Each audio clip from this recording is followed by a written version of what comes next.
let me go look at Instagram, I mean, because it's Yeah. overwhelming. Okay, next question. Very good answer. Thank you. Thank you for that contribution. Okay, I passed to the next stage. Yes, you passed the next stage. The next stage is, what do you think is the role of ego in the arts? Some people say that your ego will destroy you, and like you have to stay humble to be able to survive this business. And other people will say that you need ego to be able to survive the sort of like vulnerability and hatred of putting your heart out into the universe, and having people rip it apart in front of you. Where do you think the role of ego lives? Well, that's a deep question, because then you have to have some kind of philosophy behind that, like a Buddhist philosophy that's kind of like the razor's edge. You have to both have an ego and not have an ego. You have to do them both.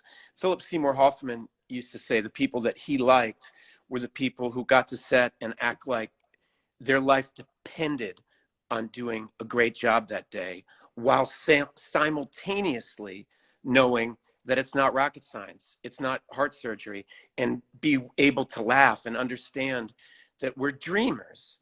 You have to take it totally seriously and completely laugh at yourself. And the thing, there's so many, I find that so interesting, because if you don't have confidence, you can't do it. And if you have too much confidence, you have no humility, and you don't understand that you're always a part of a team. Whether you're playing music or whether you're acting, you're a part of a collective imagination. I mean, I guess painters might do their art on their own, but you're a part of a tradition, a moment, and like with your other painters. You didn't invent the canvas. You didn't invent art galleries. You didn't invent the history of art. Yeah, tell the Wilco story. Tell the Wilco story. Wilco has the best thing to say about it. Is like, he was asked, like, what's it like to have a whole stadium sing along with you, and and like to be a rock god. And I'll paraphrase, please forgive me, but the takeaway I took from his interview that I loved was, at first it is this unbelievable high where you almost feel this kind of godlike status as you're at the center of a stadium and all this congregation around you, until he had the intelligence to realize that he didn't invent rock and roll. He didn't invent the guitar. He didn't invent the GCA chord progression. He's part of a long history, and that the people aren't coming to see him. They're coming to see music, and that music has been a power throughout the history of mankind, and that he's just a player like every member of the audience. We're having this shared experience that's called a rock concert, and you want to sing along as much as I want you to sing along. And it's like a little dance. And when you get involved in that, then your confidence goes up, because you realize that human beings love to watch other people take a dare and succeed. We love it. You're at a swimming hole, and there's like a rock 20 feet up, and there's a little pool of water, and you watch somebody have the guts to jump in it, and they come out splashing and surviving. It like makes you glad you're a human being. And the same is true when you watch Robert Plant sing, or Jimi Hendrix rip a solo, or you just feel like, how did you do that? And it makes you go, I love us. Like we're awesome. That's all. Okay, great. That's the right manifestation of ego, I think. Yeah, is confidence and the willing to embarrass yourself, and like the willingness to be brave. And the thing about young people, where you're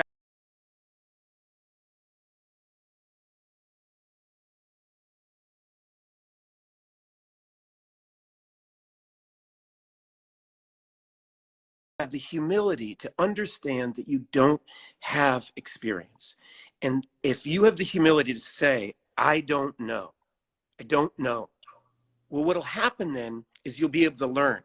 A lot of people, when they don't know something, the ego kicks in, and they start pretending they know, or they know one tiny thing, and they'll lean on it so hard. And then our insecurity gets manifest as arrogance, bravado, and then you start tripping all over yourself, because it's not, you remember, I mean, I've told you this before, one of my first when I was auditioning for my first Broadway play, the guy who ran the theater, who was a former head of Juilliard, really interesting guy, said, have you done anything before? And I said, well, I did I played Romeo in the school production of this. I played, I was full of this long list of credits. And he said, right, you've done nothing. You've never acted on stage. I was like, no. He goes, let's say that. You have no idea what you're doing. And it's like, I have no idea what I'm doing. He said, great. Now you're in a great place to learn because you do have some talent. And if you have some talent, we can work with it. Make sense? That makes so much sense. And that feels like that's the beginner's mind thing of the best place to start is when you open your mind and don't think that you're the, smartest person in the room or whatever.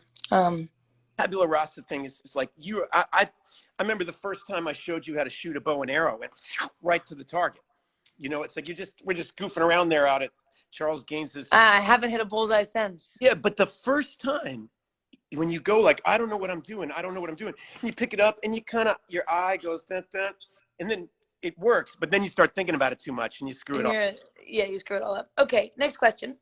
Paul and Joanne were very political, and they used their cultural influence to attempt to positively influence and shape their time period to the best of their ability. Do you think that it's artists' responsibility to be political, or just to contribute the best way that they know how? Do you think that if you have the self-awareness to know that you're stupid, you should not tell people what you think? What is in terms of our relationship to people in the arts being these current present day political influencers? Paul and Joanne were some of the first artistic political influencers, and what do you think about that? Is it a responsibility or is it just a possibility? I think you could you could ask the exact same question and take out the word artist.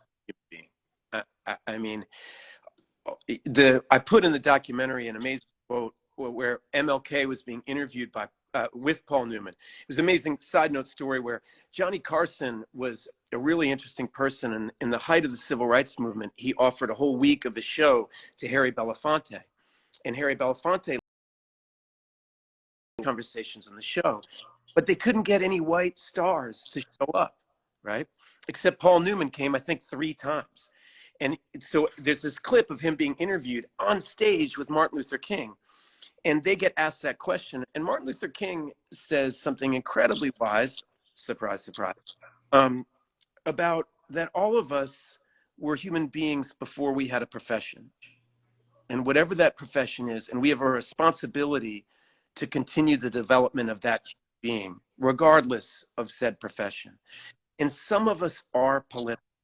And some people are not hardwired that way. It's very difficult for them, their brain, to engage in that. Paul, I think because he was Jewish, because he was a World War II veteran, had an awareness of what racism was, what injustice was, because he was obviously raised pretty well. He had a deep awareness. He said way before, you hear this a lot, but he said back in the early 60s, the luckiest thing that ever happened to him being born white. He had an awareness of what systemic racism was and how he was put in this magnificent privileged position simply by his birth and time.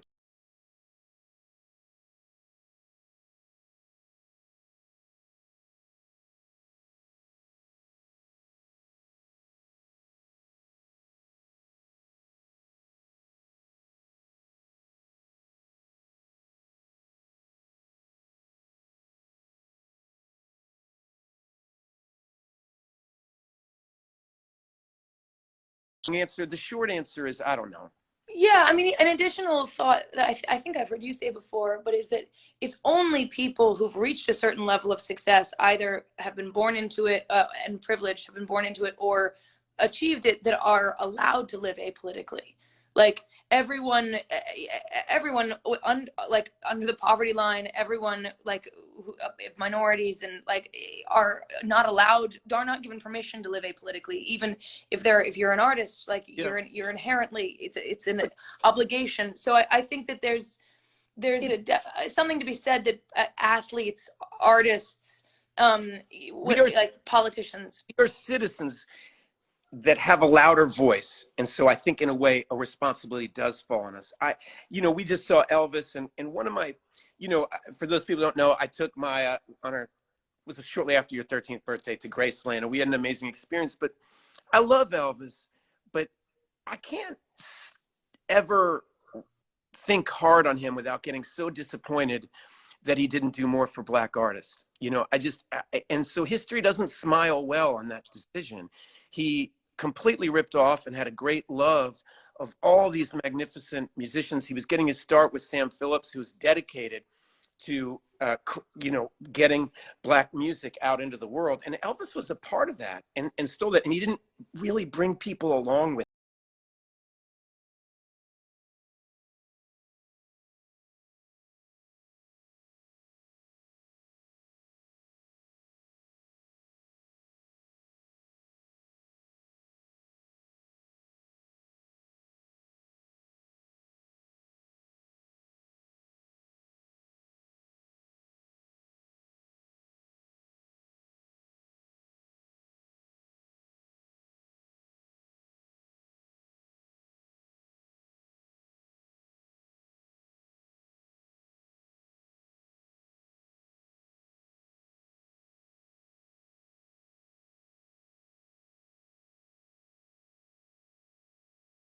acting in a story, or do you think it's a part of, like, if you're sitting there acting, you're like, okay, you gotta cry, you gotta cry, think about when your dog died, think about when your dog died, you got this, is that cheating?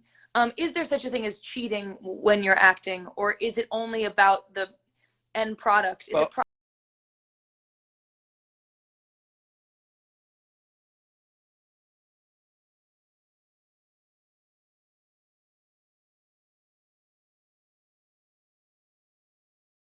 hands are tense, your neck is tense, your back is tense, you're forcing something on yourself.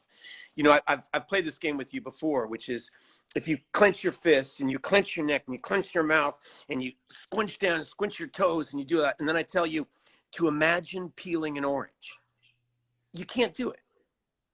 You know, and this is, you know, if we want to talk about method acting, it's imagination, relaxation, concentration, right? You have to be relaxed for the imagination to happen, and you have to be focused on what the story you're trying to tell is, right?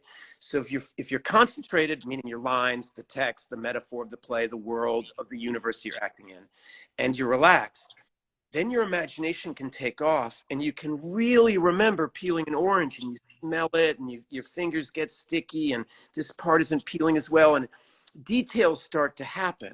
And details are what other people can relate to. Everything's generic until you get into the details of human experience. And so when the details start happening, believe it or not, the thought of your dog dying or something, if you're really relaxed and happening, will move you. You know, I mean, so it's not an effort. And it's this, you know, one of the things I had to cut out of the documentary is because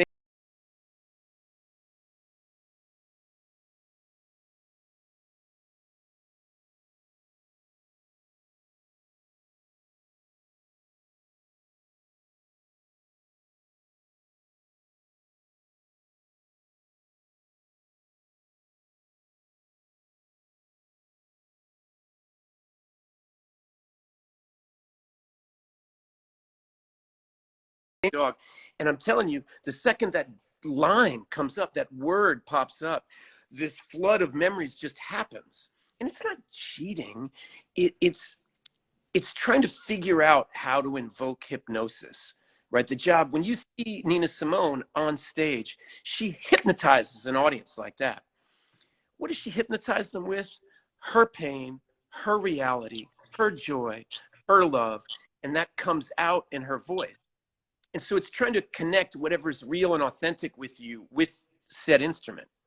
Does that make sense? Totally, totally. I have a follow-up question. I mean, it's great. It's an amazing answer. I have a follow-up question that's, feel free to go slow, because Okay. it's dangerous, slightly, ever so slightly.